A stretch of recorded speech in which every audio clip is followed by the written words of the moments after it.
Wurtz reaction.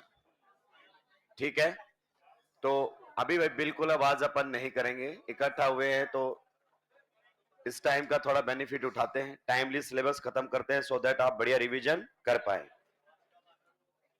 आवाज आएगी अगर आप मुझे बोलने का मौका देंगे तो। देखिए 306 रूम नंबर में तो हम रेडिकल मैकेनिज्म डिस्कस कर चुके थे, लेकिन रूम नंबर जो 506 है उसमें हमने मैकेनिज्म डिस्कस नहीं किया था।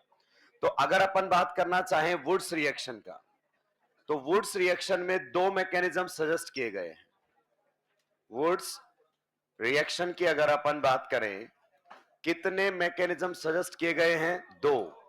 एक तो सजेस्ट किया गया है रेडिकल मैकेनिज्म, एक तो सजेस्ट किया गया है रेडिकल मैकेनिज्म, और एक सजेस्ट किया गया है आयोनिक मैकेनिज्म। ठीक है, ज्यादातर हम बातें किसकी करेंगे? रेडिकल मैकेनिज्म की।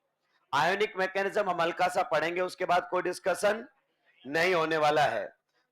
सर दो दो मैकेनिज्म किसी रिएक्शन के कैसे हो सकते हैं? देखिए, मैकेनिज्म एक हाइपोथेटिकल एक्सप्लेनेशन होती है रिएक्शन की, जो कि आपके एक्सपेरिमेंटल एविडेंस से मैच करे, कि जो भी एक्सपेरिमेंटल एविडेंस है वो बिल्कुल आपके जस्टिफाई होते हुए चलने चाहिए। तो बने हुए प्रोडक्ट्स को दो तरीके से समझाया जा सकता है वुड्स रिएक्शन में, एक रेडिकल मैकेनिज्म के थ्रू एंड एक आयोनिक मैकेनिज्म के थ्रू। इस तरीके से समझाया जा सकता है। क्लियर?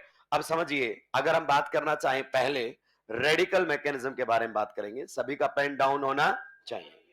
रेडिकल मैकेनिज्म की अगर मैं बात करना चाहूं तो देखिए, आपके एल्काइल हैलाइड्स की reaction that is RX, alkyl halides की रिएक्शन दैट इज आरएक्स किसके साथ करवाई जाएगी? सोडियम के साथ। और सॉल्वेंट के तौर पर क्या लिया जाएगा? Dry ether. मैं आपको बताता हुआ चलूंगा कि ड्राई ही क्यों होना चाहिए। हमने पहली रिएक्शन भी इससे पहले जो पढ़ी थी, reduction of alkyl halides with Zn and HCl, वहां भी मैंने आपको बताया था कि जो X आपके होते हैं वो क्या होते हैं? Leaving group. और इनके बारे में आप जान लीजिए जब तक एल्काइल हैलाइड चैप्टर में हम पहुंचे।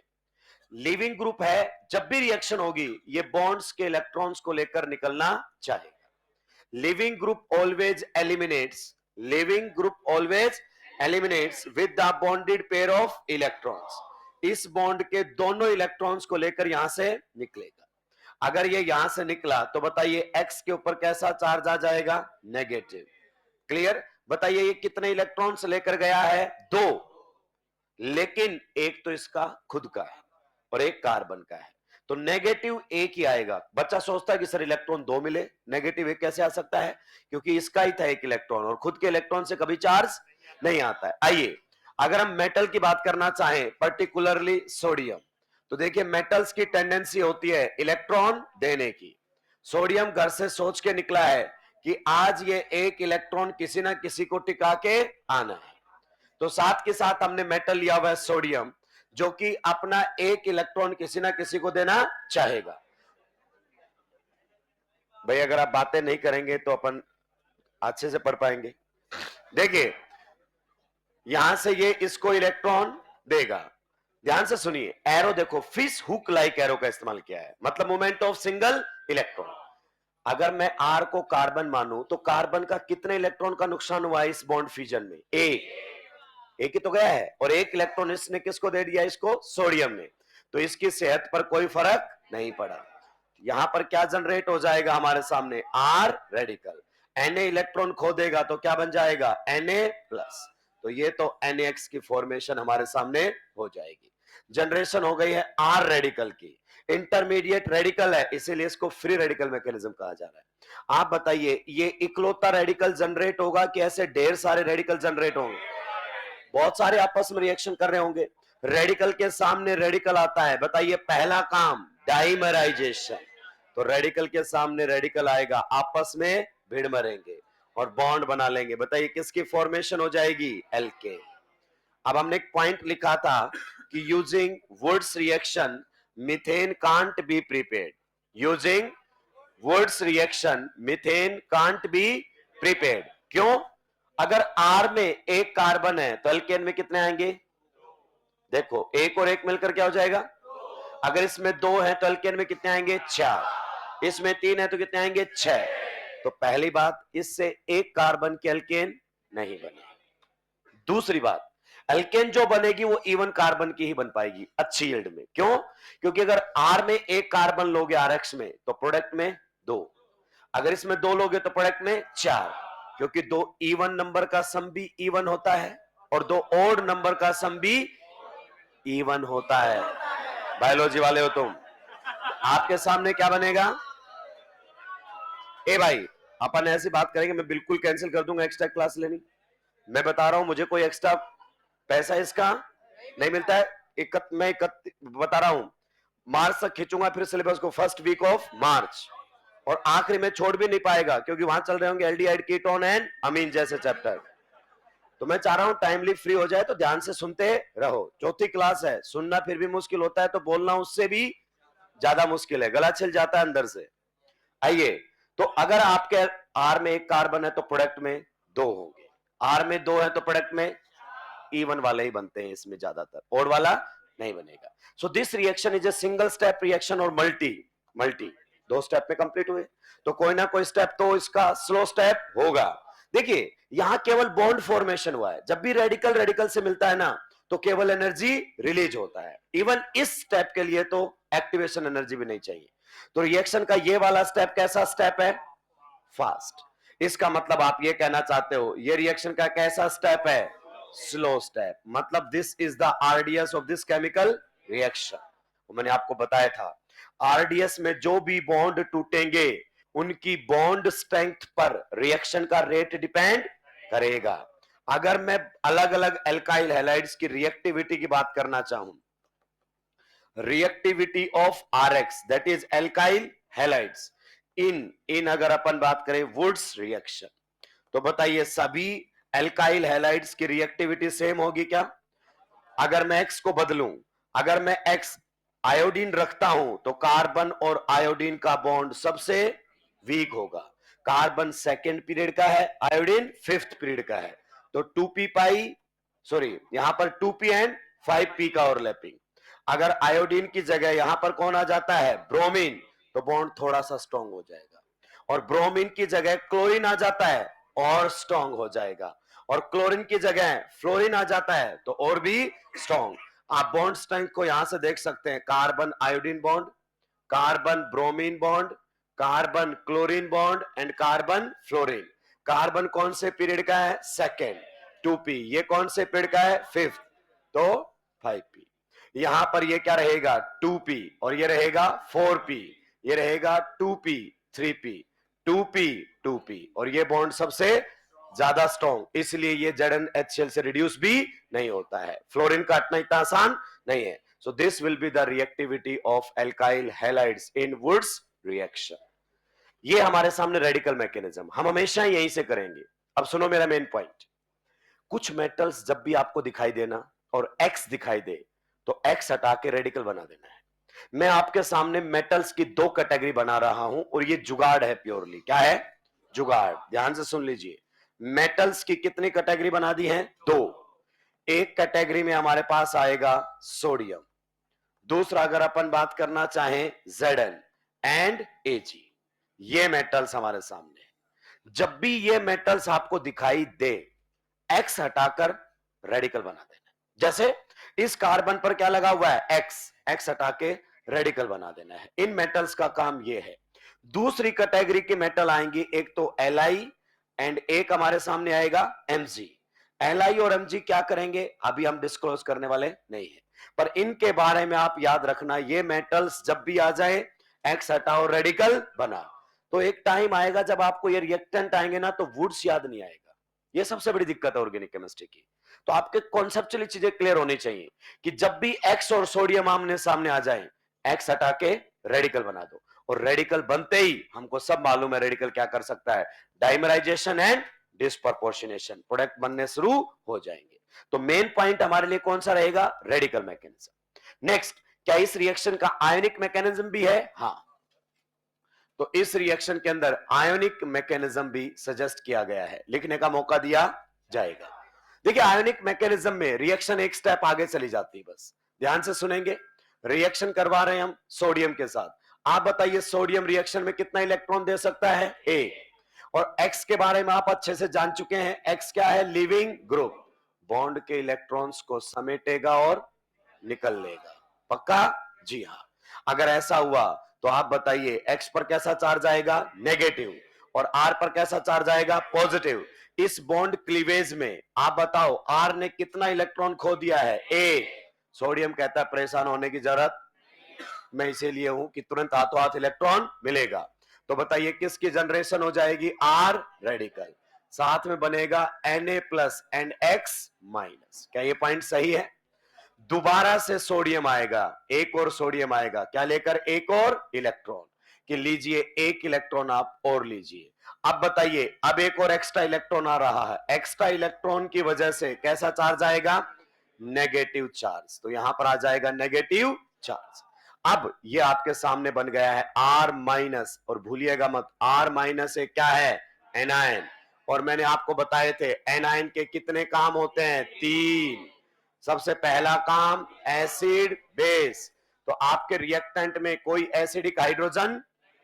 दूसरा काम एडिशन एट पोलर, पाई नहीं है पोलर तो छोड़िए। तीसरा काम सब्स्टिट्यूशन या एलिमिनेशन, और ये एक्स को दोनों तरीके से बाहर निकाला जा सकता है, सब्स्टिट्यूशन से भी और एलिमिनेशन से भी। तो यहां पर होगा SN2, ये करेगा अटैक और एक्स बाहर निकलेगा खटैक। मैकेनिज्म हुआ है SN2।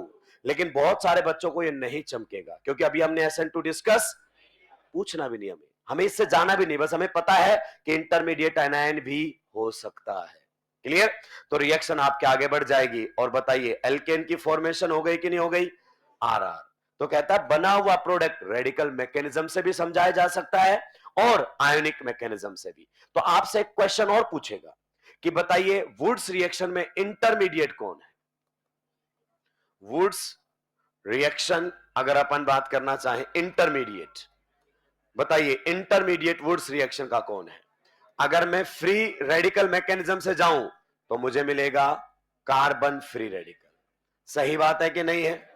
और मैं आयोनिक मैकेनिज्म से जाऊं तो कार्ब एनायन की फॉर्मेशन होगी।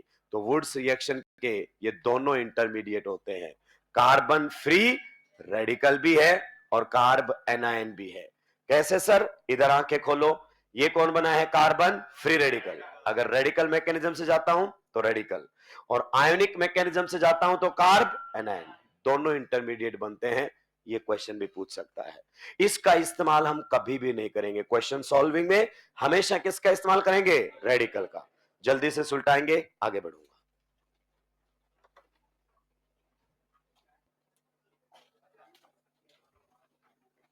अगर आपने टाइमली सिलेबस खत्म कर लिया है तो आप आधी जंग जीत जाएंगे, क्योंकि जितना बढ़िया रिवीजन करोगे, जितना अच्छा क्वेश्चन प्रैक्टिस करोगे, आपका फाइनल रिजल्ट उतना ही बेहतरीन आएगा।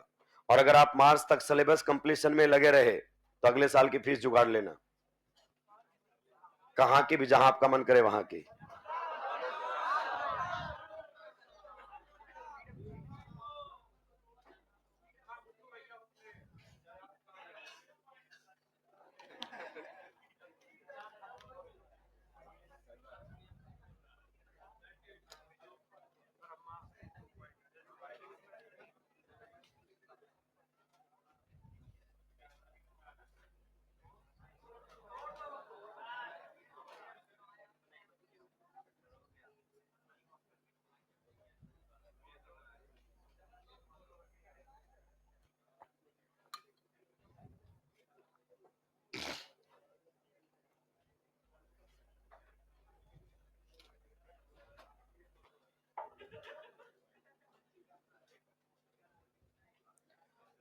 जल्दी जल्दी सुलटाएंगे भाई।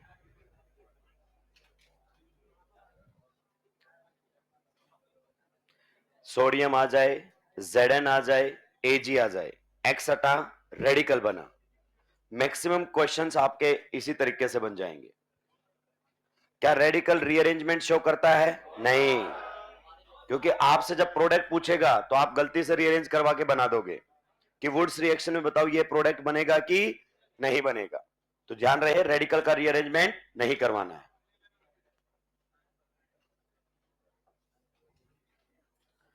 हम सारे क्वेश्चन वुड्स रिएक्शन के यहीं से सॉल्व करेंगे, रेडिकल मैकेनिज्म से। एनायनिक मैकेनिज्म अगर आपको नहीं भी चमका है, बिल्कुल परेशान होने की जरूरत नहीं है, मैंने भी समझाने में कोई खास जोर नहीं लगाया है।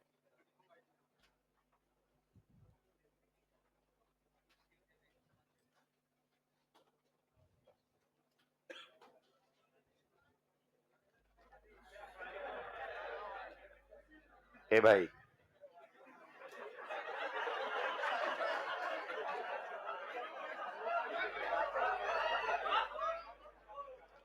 क्यों हम वहां एनर्जी वेस्ट करना चाहते हैं जहां से कोई आउटपुट नहीं आना?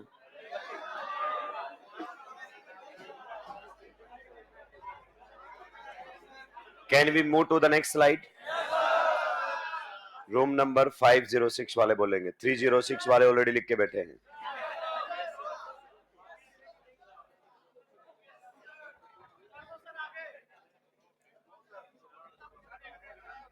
जो भी बॉन्ड आरडीएस में टूटते हैं उनकी बॉन्ड स्ट्रेंथ पर रिएक्शन का रेट डिपेंड। अगर बॉन्ड वीक है रिएक्शन फास्ट होगी, बॉन्ड स्ट्रांग है रिएक्शन स्लो होगी। सिंपल सा फंडा है। इसे हम एलिमेंटल इफेक्ट कहते हैं कि अगर फ्लोरीन हुआ तो सबसे स्लो होगी, आयोडीन हुआ तो सबसे फास्ट होगी। Can we move to the next slide?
Ionic mechanism से हम क्वेश्चन सॉल्व नहीं करेंगे, आप लिखने के बाद क्रॉस भी कर देंगे, कोई नुकसान नहीं।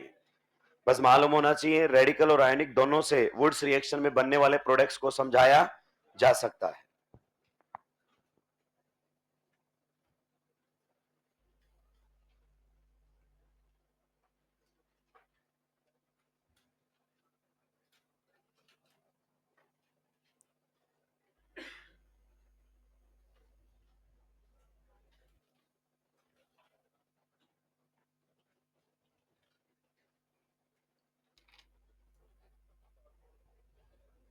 सुलटा दिया है। एक दो क्वेश्चंस आप मुझे करने देंगे, बाकी क्वेश्चंस आप खुद से करेंगे। आपको वुड्स रिएक्शन याद नहीं आएगी, मैं फिर कह रहा हूं, ध्यान रखें। Metal sodium Ag and Zn का सामना जब भी X से होगा तो जिस कार्बन पर X लगा है हटाओ रेडिकल, क्वेश्चन सीधे बनने लगेंगे। रेडिकल बनने की बात की कहानी हम जानते हैं। रेडिकल डाइमराइजेशन कर सकता है, रेडिकल डिस्प्रपोर्शनेशन भी कर सकता है। क्या मैं पहले क्वेश्चन की तरफ बढ़ सकता हूं? देखिए, सभी के पेन डाउन होने चाहिए। क्वेश्चन नंबर 1 मैं कैसे सोल्व करूंगा? मुझे बिल्कुल याद नहीं आएगा पेपर में कि ये वुड्स रिएक्शन है। बच्चा क्या करता है, रिएक्शन से प्रोडक्ट को याद रखने की कोशिश करता है। मत कीजिए ऐसा। आप जानते हैं यहां पर X है और यहां पर कौन है, मेटल। हम जानते हैं ये एक्स यहां से दोनों इलेक्ट्रॉन्स लेकर बाहर निकलेगा और मेटल इसको कितना इलेक्ट्रॉन दे सकता है, एक। तो जैसे ही एक्स हटेगा, बताओ किसकी जनरेशन हो जाएगी, रेडिकल की। किसकी जनरेशन हो जाएगी, रेडिकल की। बताइए ये एक रेडिकल बनेगा कि जैसे बहुत सारे रेडिकल बनेंगे, ये तो एक मॉलिक्यूल की रिएक्शन है, एक मोल में भी एवोगैड्रो नंबर ऑफ मॉलिक्यूल्स होते हैं, तो ऐसे बहुत सारे रेडिकल्स जनरेट होकर आएंगे। और जब रेडिकल के सामने रेडिकल आएगा तो बताइए पहला काम डाइमराइजेशन, ये एक दूसरे से भिड़ मरेंगे और क्या बना देंगे, प्रोडक्ट। बताइए किसकी फॉर्मेशन हो जाएगी, ब्यूटेन की। क्या इस रिएक्शन में इथीन भी बन सकता है, हाँ। अगर ये उसका H चुरा ले तो ये तो इथेन और उधर से इथीन, डिस्प्रपोर्शनेशन प्रोडक्ट, ये आपके सामने बनकर आ गया है। नेक्स्ट में अगर अपन बात करना चाहें, फिर से देखो एक्स और मेटल दिखाई दिए तो आप एक्स हटाओ और रेडिकल बनाओ। हमने एक और बोला था कि इसमें ड्राई ईथर लेना है, क्या लेना है। देखिए आप ड्राई इसलिए लेते हैं क्योंकि सोडियम बहुत ही ज्यादा रिएक्टिव मेटल है। अगर गलती से मॉइस्चर मौजूद हुआ ना तो मेटल मॉइस्चर के साथ रिएक्ट कर जाती है। आप जानते हैं इस ब्लॉक में इसको पढ़ते हैं, हाईली रिएक्टिव मेटल्स होती हैं ये। इवन इनको स्टोर भी वैक्स या फिर अपन क्या करते हैं, केरोसिन ऑयल। इसलिए ड्राई एनवायरनमेंट में रिएक्शन होनी चाहिए। तो यहां पर अगर अपन रिएक्शन करवाएंगे तो बताइए एक्स हटा ले, रेडिकल बना ले, तो ये हमारे सामने रेडिकल की फॉर्मेशन हो जाएगी। बताइए ये इकलौता रेडिकल बना होगा क्या, नहीं, इस जैसे बहुत सारे रेडिकल बने होंगे। तो रेडिकल के सामने जब रेडिकल आएगा तो बताइए पहला काम क्या होगा, रेडिकल के सामने रेडिकल आएगा, पहला काम डाइमराइजेशन, आपस में बॉन्ड बना लेंगे और किसकी फॉर्मेशन हो जाएगी, क्या मैं लिख दूं, एन हेक्सेन। कितने कार्बन होंगे प्रोडक्ट में, 6। अब देखो सुबह ही पढ़ा था ना, आगे वाले रिएक्शन एरोमेटाइजेशन, मैं बोला याद रखने वाली चीज नहीं भूलने दूंगा। बताइए किसका फॉर्मेशन हो जाएगा यहां पर, बेंजीन। तो यहां पर एरोमेटाइजेशन रिएक्शन होगी। ए वुड्स रिएक्शन का प्रोडक्ट है, बी हमने एल्केन्स का केमिकल रिएक्शन इस्तेमाल में लिया है। अगले क्वेश्चन की तरफ बढ़ सकते हैं क्या, जी हाँ। देखिए इसमें एक में ही 2 एक्स है तो कोई सी बात नहीं है, एक्स हटाओ रेडिकल बनाओ, ध्यान से सुनेंगे। एक्स हटा दिया रेडिकल बना दिया, एक्स हटा दिया रेडिकल। एक में ही 2 रेडिकल हैं तो इंट्रामोलिकुलर रिएक्शन करवाएंगे। क्या करवाएंगे, इंट्रामोलिकुलर रिएक्शन करवाएंगे। इसका मतलब है कि इधर से ये बोलेगा एक इलेक्ट्रॉन लेकर आ, ये भी बोलेगा इधर से तू अपना इलेक्ट्रॉन लेकर आ, और आपस में क्या बनाएंगे, बॉन्ड। तो भाई साहब यहां पर रिंग साइज सोच समझकर बनाना है। इन दोनों के बीच में क्या बनेगा, बॉन्ड, और आपके सामने देखिए बॉन्ड फॉर्मेशन हो गया है। अब आप ये नहीं कह सकते कि सर 3 की रिंग क्यों बना दी, 3 की रिंग तो हाईली अनस्टेबल होता है। आपकी 3 की रिंग अनस्टेबल होता है कंपेरेटिव टू 4 की, 4 की अनस्टेबल होती है कंपेरेटिव टू 5 की। तो ऐसा नहीं है कि 3 की रिंग बन ही नहीं सकती है, क्योंकि रेडिकल बहुत ही फास्ट रिएक्ट करते हैं। क्लियर, तो खटक से प्रोडक्ट बनेगा, इसमें कोई दिक्कत ही नहीं है। अगला क्वेश्चन जेई एडवांस में आया हुआ क्वेश्चन है, इसमें दोनों हेलोजन अलग अलग दे दिए हैं, तो उससे क्या फर्क पड़ने वाला है। आप बताइए अगर हम रिएक्शन करवाएंगे, एक दिन आएगा जब आप भूल जाएंगे कि ये वुड्स रिएक्शन है, पर यह ध्यान रखना है एक्स और ये वाली मेटल सोडियम ZnAg, एक्स हटा रेडिकल बना, तो इस कार्बन पर भी क्या बनेगा, रेडिकल, इस कार्बन पर भी क्या बनेगा, रेडिकल। और आप जानते हैं पहला काम होता है दोनों आपस में क्या बना लेंगे, बॉन्ड। तो यहां पर आपको सिग्मा बॉन्ड की फॉर्मेशन होती हुई नजर, ये प्रोडक्ट बन जाएगा। This will be the product of this chemical reaction. जल्दी जल्दी सुलटाएंगे भाई लोगों। तो वुड्स को अगर आपको समराइज करना है, शॉर्ट नोट्स में लिखना है, तो RX और सामने लिख दे एक्स हटा रेडिकल बना। मतलब RX के सामने सोडियम आ जाए, Zn आ जाए, या फिर अगर अपन बात करना चाहे कौन आ जाए, Ag आ जाए, तो एक्स हटाकर रेडिकल बना देना। और रेडिकल का काम आप जानते हो, डाइमराइजेशन एंड डिस्प्रपोर्शनेशन।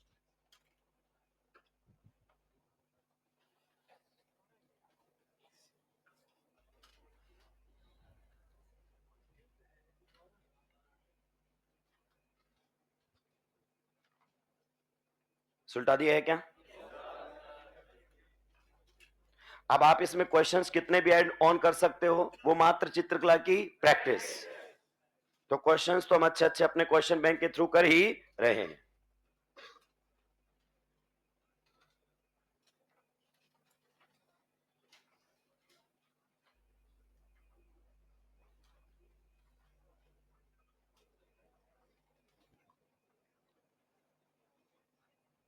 सुलटा दिया है, पक्का? क्या ये बना हुआ रेडिकल रीअरेंज करके प्राइमरी से सेकेंडरी में चला जाएगा? कभी नहीं जाएगा। ये पूछेगा आने वाले टाइम में, बता रहा हूं कि कौन सा प्रोडक्ट इस रिएक्शन में बन ही, रीअरेंज वाला कभी नहीं बनेगा। आगे बढ़ सकता हूं? चलिए, सिंपल है, एक्स हटाओ रेडिकल बनाओ, एक्स हटाओ रेडिकल बनाओ। क्वेश्चन नंबर कौन सा है? Question number 5। अब देखो, कुछ क्वेश्चंस की वैरायटी फिक्स होती है, कुछ लोगों ने पहले से किया हुआ है तो अच्छी बात है, कुछ को धीरे धीरे चमकने लगेगा। ये रिएक्शन करवाई जा रही है सोडियम के साथ in the presence of ether. Ether हमेशा ड्राई ही होना, हो सकता है कोई पर्टिकुलर ईथर भी लिख दे, जैसे इस प्रकार से लिख देगा ET होल ट्वाइस O, तो ये हो गया डाई इथाइल ईथर, मतलब दोनों साइड इथाइल ग्रुप है। नेक्स्ट क्वेश्चन हमारे सामने रहेगा 6। इसमें नॉर्मली हमसे मिस्टेक हो जाती है।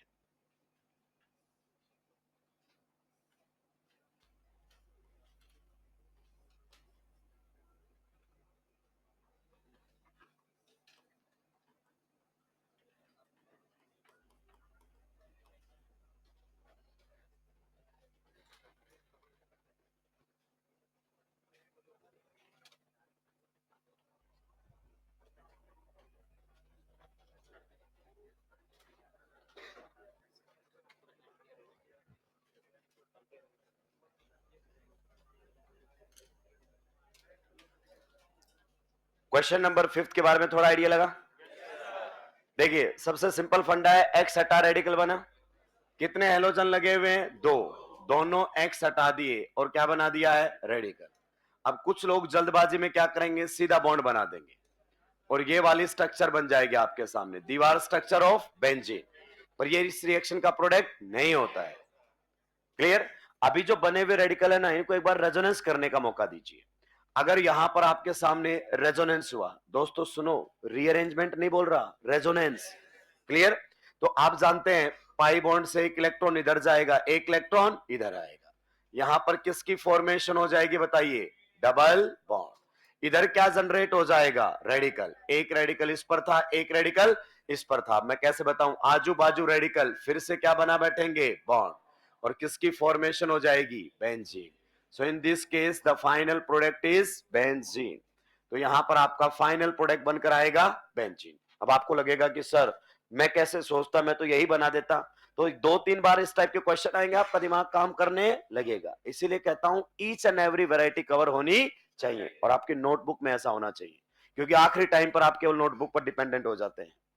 अगले क्वेश्चन में अगर अपन बात करना चाहें तो बताइए, सिंपल सा है सर, एक्स हटाओ रेडिकल बनाओ।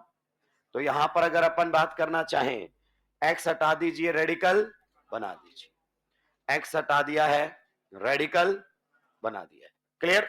अब एक पॉसिबिलिटी आपके सामने ये हो सकती है कि आप तुरंत बॉन्ड बना दें इनके बीच में। क्या बना दें? क्या बना दें? बॉन्ड। अगर आपने तुरंत बॉन्ड बना दिया है तो आपके सामने ये प्रोडक्ट बनेगा। एंड बना हुआ प्रोडक्ट आपका कैसा है? Anti aromatic. देखिए, ये बनेगा या नहीं बनेगा ऐसा कहना अभी कोई सही नहीं है, पर ये इसका फाइनल प्रोडक्ट नहीं हो सकता, क्योंकि हमने पढ़ा है जीओसी के अंदर, anti aromatic compounds are highly unstable, they get dimerized. मैंने आपको यह भी बताया था दोस्तों, ध्यान से सुनो, कि एंटी एरोमेटिक कंपाउंड्स की खास बात होती है, वो पैरामैग्नेटिक नेचर के होते हैं और उनमें हमेशा 2 अनपेयर्ड इलेक्ट्रॉन मिलेंगे। पर this can't be explained bye VBT, this can be explained bye MOT. तो इन फैक्ट ये मॉलिक्यूल ऐसा होता ही, ये मॉलिक्यूल ऐसा होता है। अगर मैं हायर लेवल पर जाऊं ना, तो इसमें सभी carbon carbon bond same bond length के नहीं होते हैं, पर वो हमारे सिलेबस की बातें नहीं है। तो ये मॉलिक्यूल इस जैसा एग्जिस्ट करता है, उस जैसा होता ही नहीं है। अब ये कैसा कंपाउंड बताओ? Anti aromatic. और हमने क्या बोला था? Anti aromatic compounds dimerized and converts into non aromatic. तो अगर आपने ये बीच में बना भी दिया है दोस्त, तो आप इस बात का विशेष ध्यान रखें कि ये आपकी रिएक्शन का फाइनल प्रोडक्ट नहीं होगा, ये होगा आपकी रिएक्शन का फाइनल प्रोडक्ट। क्यों? क्योंकि एंटी एरोमेटिक कंपाउंड्स डाइमराइज होकर किस में कन्वर्ट हो जाएंगे? Non aromatic. या फिर आप यहीं से ही बात कर सकते थे कि सर अगर एंटी एरोमेटिक बन रहा हो तो आप डाइमराइजेशन ना करवाएं, सॉरी इंट्रामोलिकुलर रिएक्शन ना करवाएं। इंट्रामोलिकुलर रिएक्शन हुई है ना, तो एंटी एरोमेटिक बने तो इंट्रामोलिकुलर ना करवा कर क्या करवाएं, डाइमराइजेशन। इससे पहले हम इंट्रामोलिकुलर रिएक्शन क्यों करवा रहे हैं, because intramolecular reactions are faster than inter. Chemical kinetics पढ़ चुके हो, एटलीस्ट ये तो मालूम होना, intramolecular reactions are faster as compare to inter. क्यों, ये पढ़ लिया है तुमने, बहुत अच्छे लेवल पर पढ़ रहे हो, आगे बढ़ने दीजिए मुझे। क्लियर। यहां पर अगर अपन बात करें तो देखो इंट्रामोलिकुलर रिएक्शन से तो क्या बन रहा था, एंटी एरोमेटिक, बन भी गया तो तुरंत डाइमराइज हो जाएगा। अब बच्चे को यह समझ में नहीं आता कि यहां से यहां कैसे गए, तो मैं बता रहा हूं कि इस कंपाउंड को हमेशा इस फॉर्म में मानो, अपने आप आपके आंसर आएंगे। अब देखो यहां पर आपके सामने क्या है, रेडिकल, रेडिकल, एक इलेक्ट्रॉन ये देगा, एक इलेक्ट्रॉन ये देगा, दोनों के बीच में बॉन्ड, एक इलेक्ट्रॉन ये देगा, एक इलेक्ट्रॉन ये देगा, दोनों के बीच में बॉन्ड। अभी आप लिखेंगे नहीं, ध्यान से सुनिए किस प्रकार की बातें हैं। यहां पर आपके सामने बॉन्ड बना हुआ है, जी हाँ, यहां पर ये पहले से ही था, जी हाँ, क्लियर, यहां तक तो हमने कुछ चेंज किया ही नहीं है। आप बताइए इन दोनों के बीच में कैसा बॉन्ड बनेगा, सिग्मा, इलेक्ट्रॉन शेयर के। इन दोनों के बीच में भी कैसा बॉन्ड बनेगा, सिग्मा, क्योंकि आधी से ज्यादा जनता इस बात में कंफ्यूज रहती है कि डब्बे दो थे, 2 से 3 कैसे हो गए, तो ये तो दोनों सिग्मा बॉन्ड से जुड़ गए। आप अगर डाल डाल हैं तो एग्जामिनर पात पात, वो अभी खत्म नहीं हुआ है, एग्जामिनर को मालूम है, बच्चे को डब्बे याद है इस रिएक्शन में, तो एग्जामिनर आपको एक ऑप्शन ऐसा भी देगा, 3 डब्बों वाला ही देगा, कि बताइए क्या ये इस रिएक्शन का प्रोडक्ट हो सकता है या नहीं हो सकता। ये कैसे बनेगा भाई मेरे, और ये बन गया तो उल्टा एंटी एरोमेटिक है। तो जब ये ऑप्शन में होगा ना तो एक साथ ये ऑप्शन में जरूर रखेगा ही रखेगा, जो कि किसी भी हालात में बन ही, नोट कीजिए।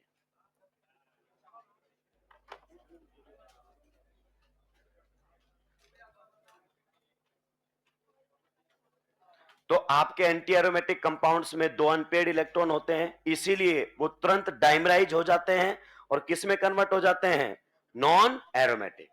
एरोमेटिसिटी के टाइम पर जब मैं पढ़ा रहा था मैंने बोला था कि ये डाइमराइज होकर ये इसमें कैसे कन्वर्ट होगा, वुड्स रिएक्शन में बताऊंगा। बाई रेडिकल नेचर होता है एंटी एरोमेटिक कंपाउंड्स का, मोलिकुलर ऑर्बिटल्स में 2 अनपेयर्ड इलेक्ट्रॉन होते हैं, पैरामैग्नेटिक नेचर होता है, ध्यान रखना एंटी एरोमेटिक का।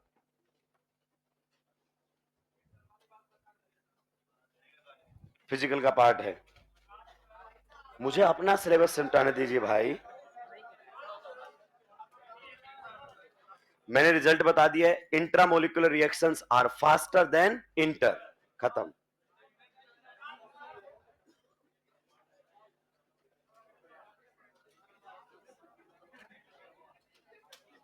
सुलटा दिया है। चलिए अब एक अच्छा क्वेश्चन हमारे पास आ रहा है, ये तो नॉर्मल क्वेश्चंस है, अब थोड़ा सा क्वेश्चन हटकर भी आ सकता है कि कौन सा एल्केन वुड्स रिएक्शन से नहीं बनाया जा सकता। तो एनसीईआरटी तो क्या OD1 खेलता है, क्या खेलता है, थोड़ा सा हल्के लेवल पर बात करता है। कौन सा एल्केन नहीं बनेगा वुड्स रिएक्शन से, ध्यान से सुनना, जिसको बनाने के लिए एक से ज्यादा टाइप के एल्काइल हैलाइड लेने पड़े। अगर आपने रिएक्शन में 2 अलग अलग एल्काइल हैलाइड लिए तो आपके रिएक्शन में कचरा हो जाएगा। इवन ओड से काम, क्वेश्चन लिखिए, which of the following alkane which of the following alkane can't be prepared, which of the following alkane can't be prepared in good yield, which of the following alkane can't be prepared in good yield using Woods reaction, which of the following alkane can't be prepared in good yield using Woods reaction। आइए, बेहतरीन question है, अभी तक नहीं पूछा गया है, आगे पूछा जा सकता है। पहला ऑप्शन हमारे सामने है ब्यूटेन, दूसरा ऑप्शन अगर अपन बात करना चाहें आइसोब्यूटेन, तीसरा ऑप्शन की अगर अपन बात करना चाहें प्रोपेन, चौथे ऑप्शन की अगर अपन बात करना चाहें तो ये वाली एल्केन। बहुत ही अच्छा क्वेश्चन है, आप ट्रिक से नहीं चल पाएंगे। मैंने खुद लिखवाया है कि this method is not suitable for the preparation of unsymmetrical alkenes, means containing odd number of carbon atoms. ये बहुत हल्के लेवल पर एनसीईआरटी खेल रहा है कि चलो +2 का बच्चा है, +2 भी क्या, इनफैक्ट +1 में है रिएक्शन तो कि हल्के पर, लेकिन एग्जामिनर जब जाएगा तो ढंग से सुलटाएगा। हमें बताना है कौन कौन से नहीं बन सकते गुड यील्ड में। बताइए, पहले वाला गुड यील्ड में बनाया जा सकता है? हाँ, तो ये हमारा आंसर नहीं है। दूसरे वाला बनाया जा सकता है? नहीं बनाया जा सकता। तुम कार्बन गिन रहे हो कि 4 कार्बन है, बनेगा नहीं बनेगा गुड यील्ड में। नेक्स्ट, बनाया जा सकता है? नहीं बनाया जा सकता। नेक्स्ट, बनाया जा सकता है? नहीं बनाया जा सकता। हालांकि इसमें भी कार्बन कैसे हैं? इवन। देखिए, इवन ऑड बहुत हल्के लेवल पर है। जब भी आपसे पूछे ना, आंखें खोलेंगे और ध्यान से सुनेंगे भी, जब भी आपसे पूछे कौन सी एल्केन वुड्स रिएक्शन से गुड यील्ड में नहीं बनेगी, तो वो एल्केन नहीं बनेगी जिसको बनाने के लिए 2 अलग अलग आरएक्स लेने पड़े। सिंपल सी बात है। देखिए, अगर मुझे ये एल्केन बनानी है तो मैं एक टाइप के एल्काइल हैलाइड से बना सकता हूं। मैं इथाइल हैलाइड लूंगा, हेलोजन क्या है, उससे कोई फर्क, reaction will be carried out in the presence of sodium, and साथ में डीई, डीई का मतलब ड्राई ईथर। बताइए, एक्स और सोडियम आमने सामने आएंगे, एक्स हटा दे, रेडिकल बना दे, बन गया रेडिकल। आप बताइए, इकलौता थोड़ी बना होगा, इसके सामने दूसरा रेडिकल भी बना होगा, तो रेडिकल के सामने रेडिकल, बॉन्ड फॉर्मेशन।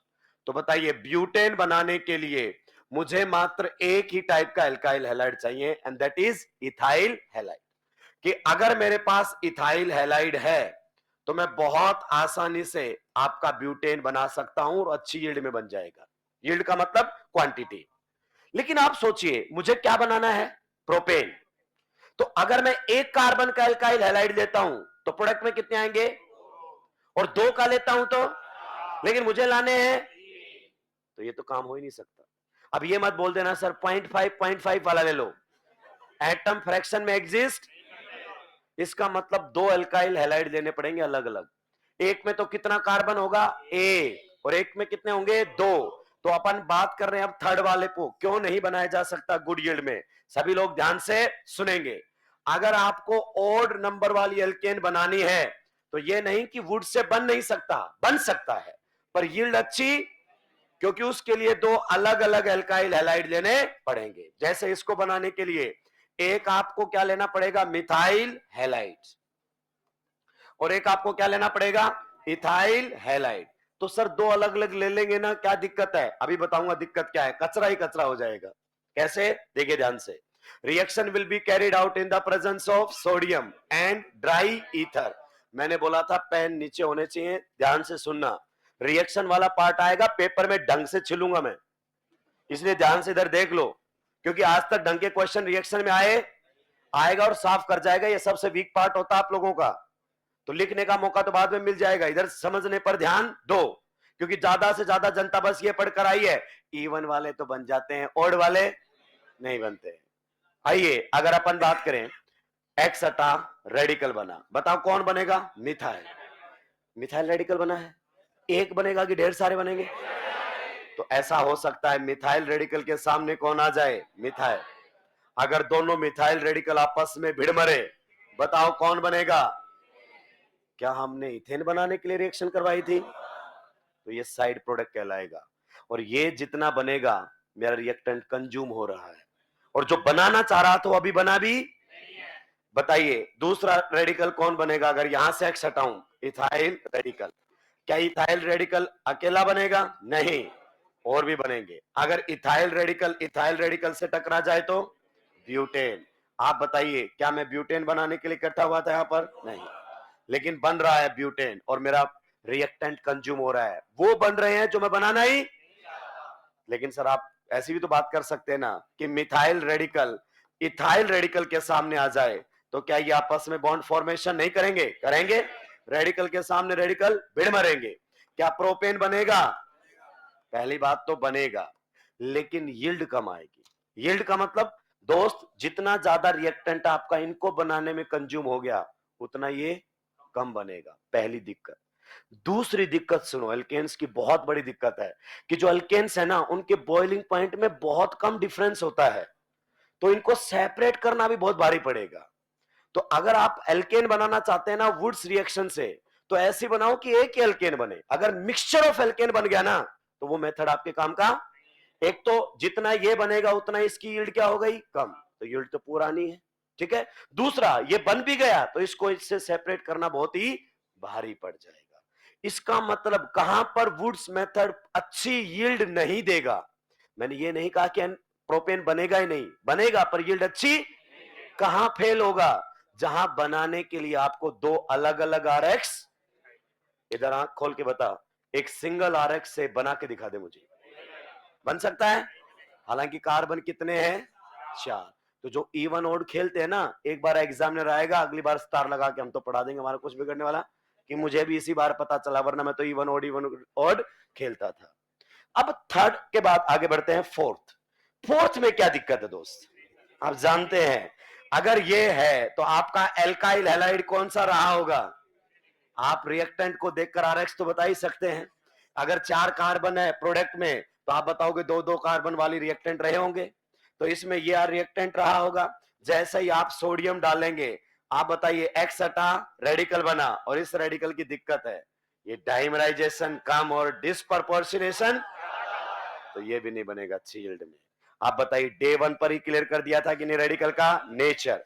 इसीलिए कहता हूं, जब भी कोई टॉपिक शुरू होता है ना, अगर आप उसके बेसिक पहले क्लियर कर लेते हो, तो रिएक्शंस मात्र चित्रकला की प्रैक्टिस नजर आती है। 3 डिग्री एल्काइल रेडिकल है ये, क्या है, 3 डिग्री एल्काइल रेडिकल, और 3 डिग्री एल्काइल रेडिकल डाइमराइजेशन कम और डिस्प्रपोर्शनेशन ज्यादा करेगा, नोट कर लीजिए। इसीलिए हम वुड्स रिएक्शन में 3 डिग्री एल्काइल हैलाइड का भी इस्तेमाल नहीं करते।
सुलटा दिया है।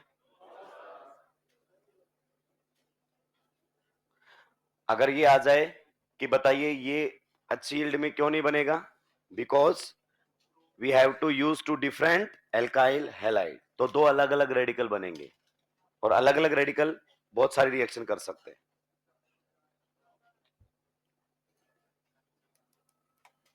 जितने ज्यादा साइड प्रोडक्ट बनेंगे, आपके मेजर प्रोडक्ट की यील्ड कम हो जाएगी, अमाउंट कम हो जाएगी, मतलब।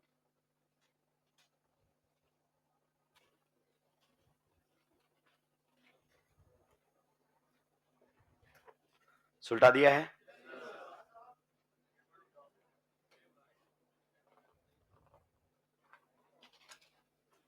आपको ये नहीं सोचना पड़ेगा और कैसे क्वेश्चन पूछे जा सकते हैं, वो मैं क्वेश्चन बैंक के थ्रू कवर कर दूंगा कि ये वैरायटी के क्वेश्चन आने चाहिए। 99.9% पॉसिबिलिटी रहेगी कि आपके लिए कोई नया क्वेश्चन नहीं छोड़ूंगा। नोट में लिख दीजिए, if two different alkyl halides are used, if two different alkyl halides are used, if two TWO, if two different alkyl halides are used, if two different alkyl halides are used to prepare an alkane,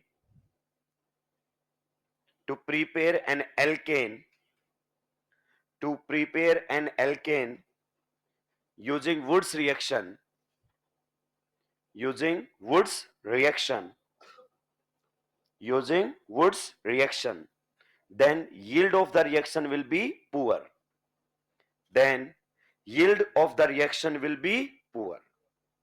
मतलब जो आप बनाना चाहते हो कम amount में बनेगा, ये नहीं कि बन ही नहीं सकता. then yield of the reaction will be poor. ये है इसकी बिल्कुल सही एक्सप्लेनेशन. आगे बढ़ते हैं.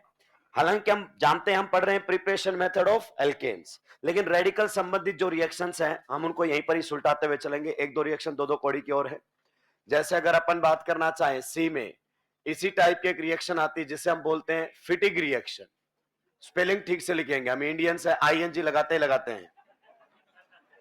फिटिग रिएक्शन क्या है? फिटिग रिएक्शन.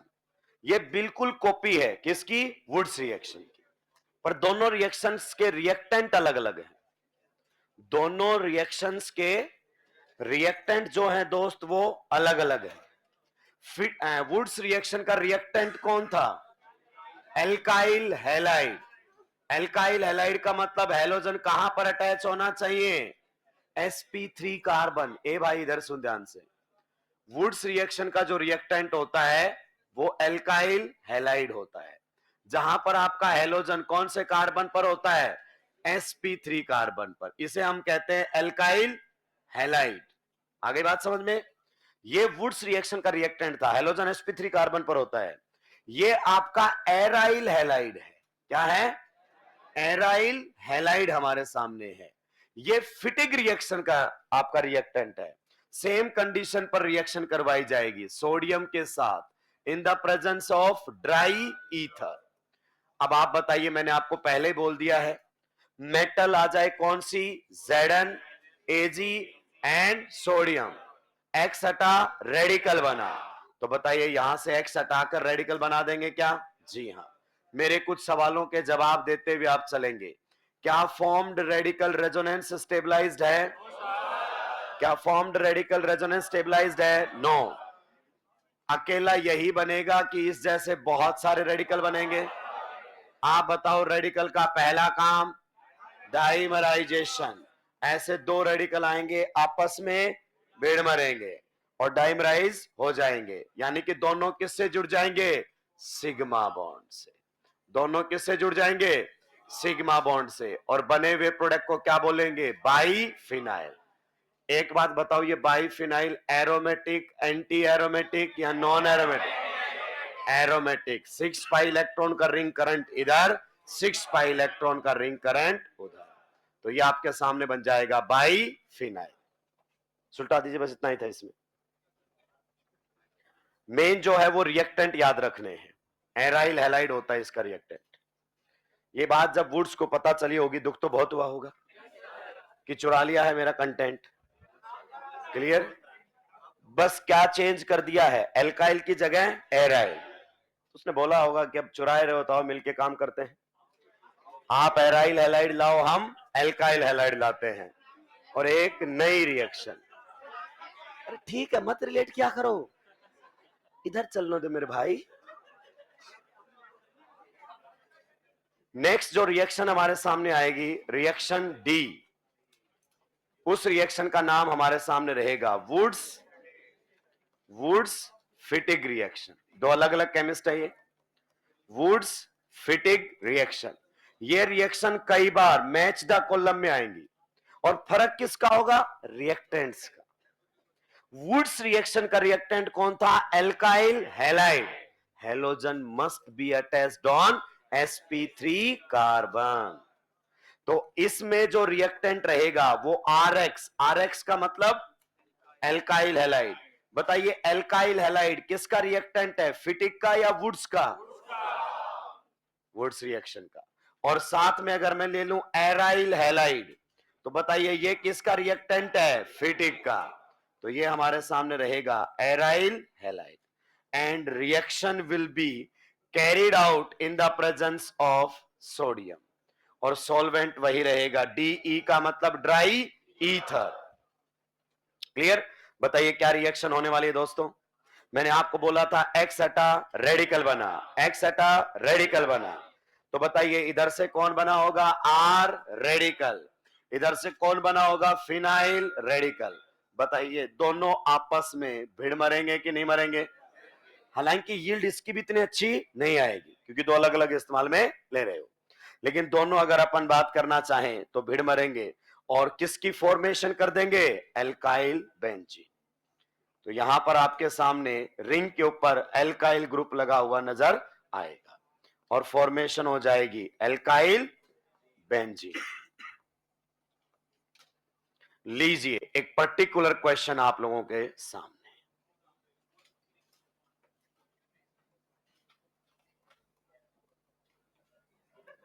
भाई बातें नहीं करेंगे ना?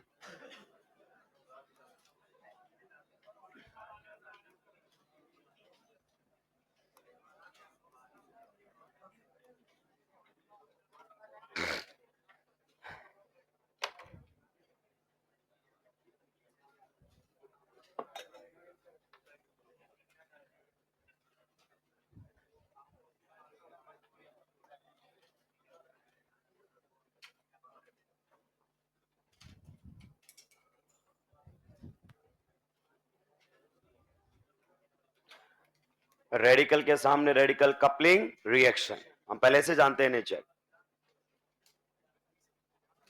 अगले रिएक्शन में बताइए what should be the product of this chemical reaction? Propyl benzene. Yes, this is the correct answer. देखिए यहां से एक्स हटाओ रेडिकल बनाओ तो कौन सा रेडिकल जनरेट होकर आएगा? Phenyl radical. इधर से एक्स हटाओ रेडिकल बनाओ, कौन सा रेडिकल जनरेट होकर आएगा? Propyl radical. क्या कपलिंग से पहले ये रेडिकल रीअरेंज होना चाहेगा? ये पूछेगा क्या इस, भाई आप कम से कम बोलेंगे ना, क्या इस रिएक्शन में आइसोप्रोपाइल बेंजीन बन सकता है? क्या ये रेडिकल रीअरेंज होकर प्राइमरी से सेकेंडरी? रेडिकल रीअरेंजमेंट नहीं करता है और ये जरूर कहीं ना कहीं टकराएगा हमसे। तो ये अपनी बात करना चाहें तो आपस में बॉन्ड बना लेंगे और फॉर्मेशन कर देंगे बिल्कुल सही, propyl benzene. So this will be the product of this chemical reaction. तो हमने ये रिएक्शन एनसीईआरटी की है, पर these reactions are given in chapter alkyl halides. तो एक बार मुझे रिकॉल करवाओ, वुड्स रिएक्शन का रिएक्टेंट कौन होता है? Alkyl halide. Halogen must be attached on sp3 carbon. Fittig reaction का aryl halide, halogen on benzene, halogen on benzene.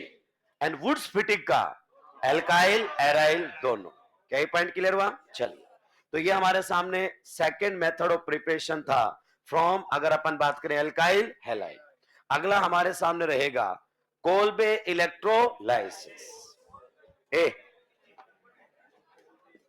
Next रहेगा हमारे सामने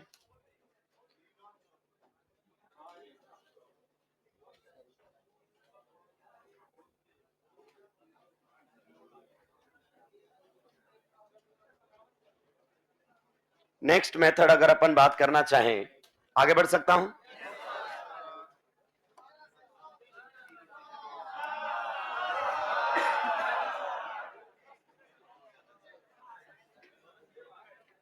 सुलटा दिया है?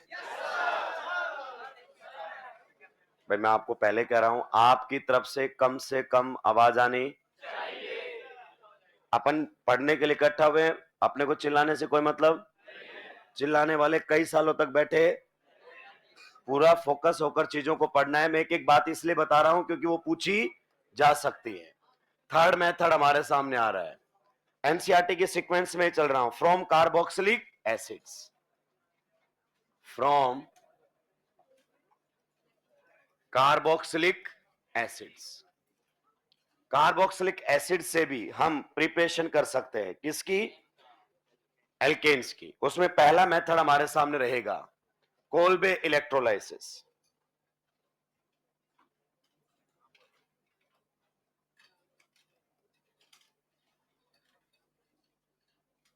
Kolbe's electrolysis. Kolbe's electrolysis. लिखिए इसके अंदर, पहले हम थ्योरेटिकल पॉइंट्स लिख देते हैं, फिर उन सबको समझते हुए आगे बढ़ेंगे। लिखिए,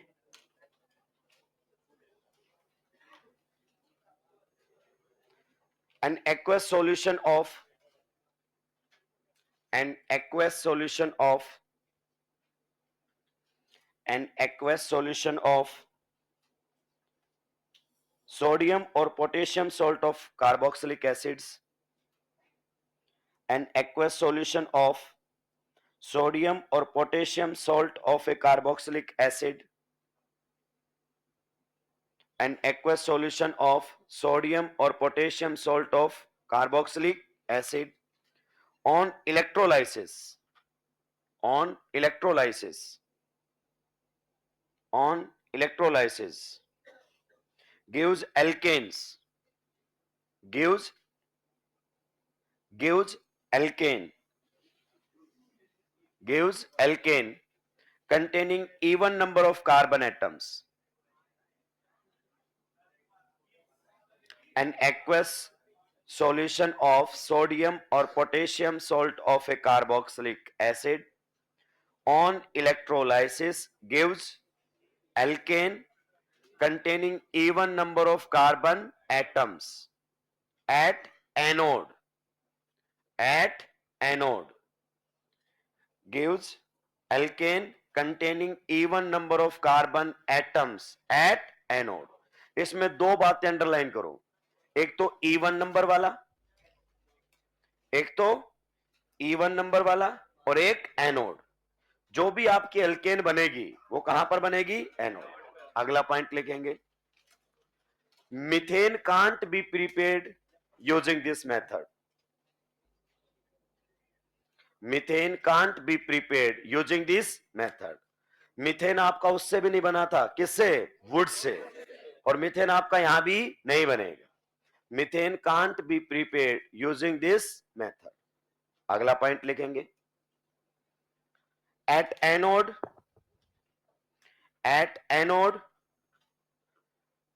CO2 gas is released.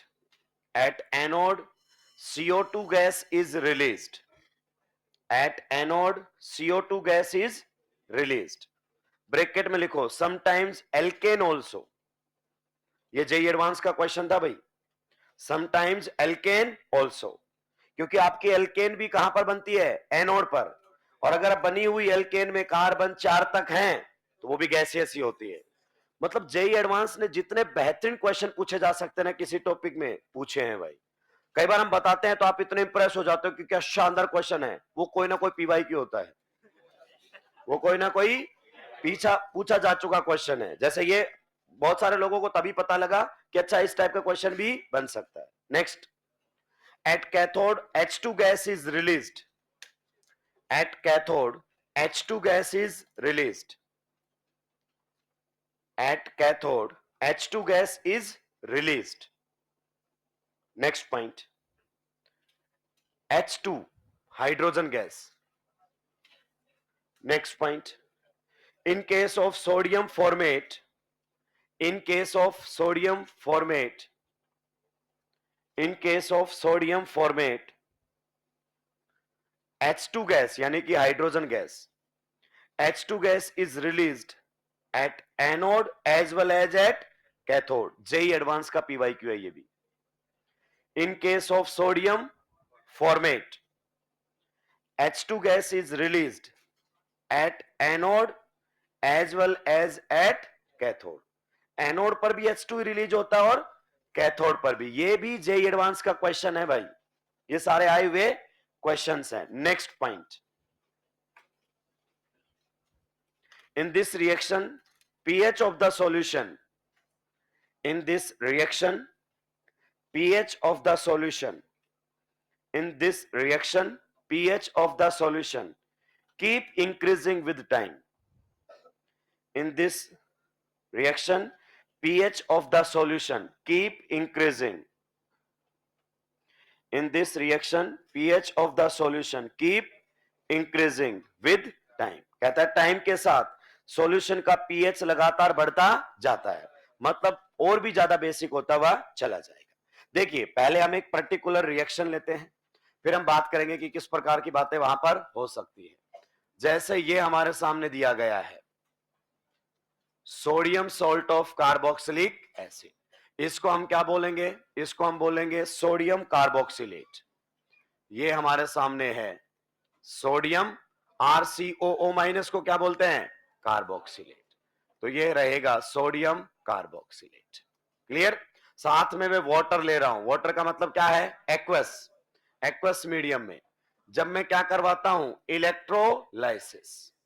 उम्मीद करता हूं इलेक्ट्रोकेमिस्ट्री आपने पढ़ ली होगी, बस फिर अपना काम चल जाएगा। नहीं, मैं इतना इलेक्ट्रो की बात नहीं करने वाला हूं, इलेक्ट्रोलाइसिस। तो इलेक्ट्रोलाइसिस करवाने पर क्या होगा, देखिए आपका जो ये वाला पार्ट है ना दोस्त, ये वाला पार्ट है, ये तो CO2 की फॉर्म में बाहर निकल जाएगा। क्लियर। तो एक तो यहां पर अगर अपन बात करना चाहें CO2 गैस रिलीज होगी, साथ में अगर अपन बात करें तो पीछे आपके सामने जनरेट हो जाएगा R रेडिकल। रेडिकल बनेगा तो जाहिर सी बात है रेडिकल रेडिकल से भिड़ेगा, तो यहां पर किसकी फॉर्मेशन हो जाएगी, एल्केन की। तो ये दोनों के दोनों जो प्रोडक्ट हैं ये एनोड पर बनते हैं। किस पर बनते हैं, अब आप सोचो अगर एल्केन में 2 कार्बन हुए या एल्केन में 4 कार्बन हुए तो वो भी तो गैसियस नेचर का ही होगा ना। साथ में अगर अपन बात करना चाहें तो आपकी H2 गैस भी बनेगी, पर वो कहां पर बनती है, कैथोड पर। कहां पर बनती है, कैथोड पर। इसमें हमने बैलेंसिंग नहीं की है, ठीक है। NaOH की फॉर्मेशन भी होती है, वो अब इंपॉर्टेंट नहीं है। अब हम सीखना चाहते हैं कि ये सारे प्रोडक्ट बने कैसे, उसे कहते हैं मैकेनिज्म। क्या कहते हैं, मैकेनिज्म।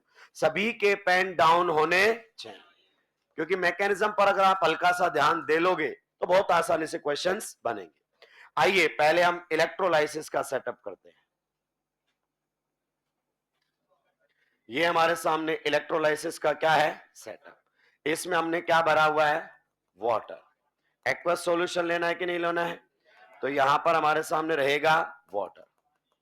पहले सभी लोग ध्यान से सुनते रहेंगे, आपको छापने का मौका दिया जाएगा। इसमें सॉल्वेंट के तौर पर यहां पर हमने भरा हुआ है वाटर को, ठीक है। अब हम क्या लेंगे, या तो सोडियम सोल्ट या पोटेशियम सोल्ट, किसका, कार्बोक्सिलिक एसिड का। तो ये हमारे सामने रहेगा RCOO माइनस, साथ में यहां पर कौन रहेगा, Na प्लस। आप जानते हैं ये तो वाटर में जाते ही टूट जाएगा, डिसोशिएट हो जाएगा, तो ये RCOO minus and Na plus. आइए अब हम इलेक्ट्रोड्स यहां पर सेटअप करते हैं। आपसे कभी नहीं पूछा जाएगा इलेक्ट्रोड्स कौन से वाले हैं, ये सारी बातें केवल इलेक्ट्रोकेमिस्ट्री में, यहां पर ऐसी कोई बातें नहीं होंगी। इलेक्ट्रोलाइसिस के लिए हमें इसको बैटरी से कनेक्ट करना पड़ेगा, पक्का। चलिए तो हम इसको बैटरी से कनेक्ट कर देते हैं, यहां पर रखते हैं स्विच। आइए जैसे ही हम सर्किट को क्या करते हैं, कंप्लीट, तो इलेक्ट्रोलाइसिस शुरू हो जाएगा। देखिए बड़े वाला साइन किसको बताता है, पॉजिटिव। तो इस टर्मिनल पर कैसा चार्ज है और इस टर्मिनल पर कैसा चार्ज है, जिस पर पॉजिटिव होता है उसे क्या बोलते हैं, एनोड, और जिस पर नेगेटिव चार्ज होता है उसे क्या बोलते हैं, कैथोड। क्या ये पॉइंट आपको समझ में आ गया है। एनोड पर कैसा चार्ज होता है, पॉजिटिव। सर ने किसी ना किसी तरीके से आपको समझाया होगा कि एनोड के ऊपर क्या होता है, ऑक्सीडेशन। जिस भी तरीके से आपको याद है अच्छी बात है, पर आपको मालूम होना चाहिए एनोड पर ऑक्सीडेशन हो रहा होगा, तो जाहिर सी बात है कैथोड के ऊपर क्या हो रहा होगा, रिडक्शन। तो कैथोड के ऊपर आपका हो रहा होगा रिडक्शन। आइए अब हम रिएक्शंस को स्टडी करते हैं कि कौन से वाली रिएक्शन कहां पर हो रही होगी। सबसे पहले हम फोकस करते हैं एट एनोड, कि एनोड पर किस प्रकार की बातें हो रही होंगी, एट एनोड। क्लियर। देखिए एनोड पर कैसा चार्ज है, पॉजिटिव, तो जाहिर सी बात है नेगेटिव वाला दौड़ के इसकी तरफ जाएगा, और नेगेटिव किस पर है, ऑक्सीजन। एनोड पर ऑक्सीडेशन होता है, क्या होता है, एक बात बताओ, gain of electron is oxidation या लॉस ऑफ इलेक्ट्रॉन इज, अगर किसी पर नेगेटिव चार्ज है तो उसका ऑक्सीडेशन कब होगा, जब वो न्यूट्रल हो जाएगा तब, या नेगेटिव बढ़ जाएगा तब, न्यूट्रल हो जाएगा, पक्का। चलिए आइए तो एनोड पर होता क्या है, जो आपने लिया था ना RCOO-, यानी कि इसे मैं कहता हूं कार्बोक्सिलेट आयन। ध्यान से सुनते हुए जाएंगे दोस्तों। ये हमारे सामने है कार्बोक्सिलेट आयन, ये एनोड पर जाएगा, इस पर कैसा चार्ज है, नेगेटिव, जाके टकराएगा, प्लस माइनस न्यूट्रल। मतलब इस ऑक्सीजन पर एक एक्स्ट्रा इलेक्ट्रॉन है जो उसका, आओ इधर मैं बताता हूं। अगर अपन बात करें ऑक्सीजन के वैलेंस शेल में, बताओ कितने इलेक्ट्रॉन्स होते हैं, एक्स ऑक्सीजन के वैलेंस इलेक्ट्रॉन्स में 6। अगर इसने एक बॉन्ड बनाया हुआ है तो एक अनपेड इलेक्ट्रॉन रहेगा। लेकिन अगर इसके पास कितने लोन पेयर हैं, 3, अभी कितने लोन पेयर हैं, 2 लोन पेयर और एक अनपेड। अगर मैं इसको एक इलेक्ट्रॉन और दे दूं तो कैसा चार्ज आएगा, नेगेटिव। इसका मतलब इसके पास एक एक्स्ट्रा इलेक्ट्रॉन जो उसका खुद का, तो ये तुरंत खो देगा। क्लियर। जैसे ही ये एनोड पर जाएगा क्या करेगा, उस इलेक्ट्रॉन को लूज कर देगा। अगर इसने ये एक इलेक्ट्रॉन खो दिया तो बताइए क्या हो जाएगा, न्यूट्रल। क्या हो जाएगा, न्यूट्रल। किसकी फॉर्मेशन हो जाएगी, RCOO, और यहां पर क्या बन जाएगा, रेडिकल। मेरी बात को आप ध्यान से सुनिएगा। मैंने आपको स्टार्टिंग में ही बताया था हाउ डू रेडिकल रिएक्ट्स। मैंने बोला था दोस्त ये रेडिकल जब भी बन जाए ना, ये कभी डायरेक्ट रिएक्शन, ये पहले डिकम्पोज होता है। याद है कि नहीं है, उस टाइम पर भी बोल रहा था कोल्बे इलेक्ट्रोलाइसिस। एक जगह और आएगा HBr का anti Markovnikov addition peroxide effect में। तो ये सीधा रिएक्शन में इन्वॉल्व ही नहीं होगा। आप जानते हैं ये तुरंत बोलेगा कि मेरे लिए एक इलेक्ट्रॉन की व्यवस्था की जाए। ऑक्सीजन बोलेगा अपन CO2 बनकर निकलने वाले हैं, जल्दी से जल्दी इलेक्ट्रॉन की व्यवस्था की जाए। कार्बन बोलेगा कहां से करूं, बाजू वाले को तोड़ देता हूं। तो इधर से एक एक इलेक्ट्रॉन आएगा। बताइए कार्बन ऑक्सीजन में डबल बॉन्ड बनेगा। अगर ऐसा हुआ तो कौन सी गैस रिलीज हो जाएगी, CO2। So this CO2 gas is released, और ये कहां पर होगी, एनोड पर। अगर ऐसा हुआ तो इसको एक इलेक्ट्रॉन मिल जाएगा और क्या जनरेट हो जाएगा दोस्त, R रेडिकल। हाँ या ना, बिल्कुल सही बात है। अब बताओ ये इकलौता होगा R रेडिकल या ऐसे बहुत सारे होंगे, तो जाहिर सी बात है R रेडिकल किससे भिड़ मरेगा, R रेडिकल से, और क्या कर बैठेगा, डाइमराइजेशन। और किसकी फॉर्मेशन हो जाएगी, एल्केन की फॉर्मेशन हो जाएगी। दोस्तों आंखें खोलो और मेरी बात को ध्यान से सुनो। मैंने कहा था आपको मिनिमम ऐसी बातें होंगी जो रटनी पड़ेंगी। मैंने आपको क्या कहा कि इस मेथड की मदद से आप मीथेन नहीं बना सकते। आप सोचो अगर R में एक कार्बन हुआ तो प्रोडक्ट में कितने होंगे, कैसे बनेगा फिर मीथेन। तो कपलिंग रिएक्शन में आपके पास एक कार्बन कभी आई, तो इससे आप मीथेन बनाने के बारे में सोचना भी मत। तो मीथेन यहां से, अच्छा दूसरी बात यह भी कह रहा है इवन कार्बन वाला ही बनेगा, मतलब अच्छी यील्ड में तो इवन वाला ही। क्यों, क्योंकि अगर इसमें एक कार्बन है, एक और एक मिलकर, 2 है तो 2 और 2 मिलकर, 3 है तो 3 और 3 मिलकर, 2 ओड नंबर का सम भी इवन, 2 इवन नंबर का सम भी, तो वुड्स की तरह इवन ही आएंगे, ओड नहीं आ सकते। क्या ये पॉइंट आपको क्लियर हुआ। ये पूरा प्रोग्राम आपको देखने को मिला कहां पर, एनोड। सिमिलरली आपकी रिएक्शन चल रही होगी कहां पर, कैथोड पर। पहले मुझे एक साथ समझाने दीजिए फिर आपको लिखने का मौका दिया जाएगा। अब हम बात कर रहे हैं एट कैथोड क्या चल रहा है। एट कैथोड मैं बता ही चुका हूं कि कैथोड पर क्या होगा, रिडक्शन। देखिए किसका रिडक्शन होगा, it depends upon the reduction potential. बच्चे के दिमाग में पहला सवाल क्या आता है कि सर इस पर कैसा है माइनस और इस पर कैसा है प्लस, सोडियम को भगना चाहिए। लेकिन सोडियम तो खुद न्यूट्रल मतलब ऑक्टेट कंप्लीट किया है, इलेक्ट्रॉन खो। पहले मुझे एक साथ समझाने दीजिए फिर आपको लिखने का मौका दिया जाएगा। अब हम बात कर रहे हैं एट कैथोड क्या चल रहा है। एट कैथोड मैं बता ही चुका हूं कि कैथोड पर क्या होगा, रिडक्शन। देखिए किसका रिडक्शन होगा, it depends upon the reduction potential. बच्चे के दिमाग में पहला सवाल क्या आता है कि सर इस पर कैसा है माइनस और इस पर कैसा है प्लस, सोडियम को भगना चाहिए। लेकिन सोडियम तो खुद न्यूट्रल मतलब ऑक्टेट कंप्लीट किया है, इलेक्ट्रॉन खोकर। आप जानते हो सोडियम इलेक्ट्रॉन एक्सेप्ट करने की टेंडेंसी, वो तो कहता है मैं तो खुद इलेक्ट्रॉन देकर ऑक्टेट कंप्लीट किया है, इलेक्ट्रो पॉजिटिव मेटल है, इलेक्ट्रॉन खोना पसंद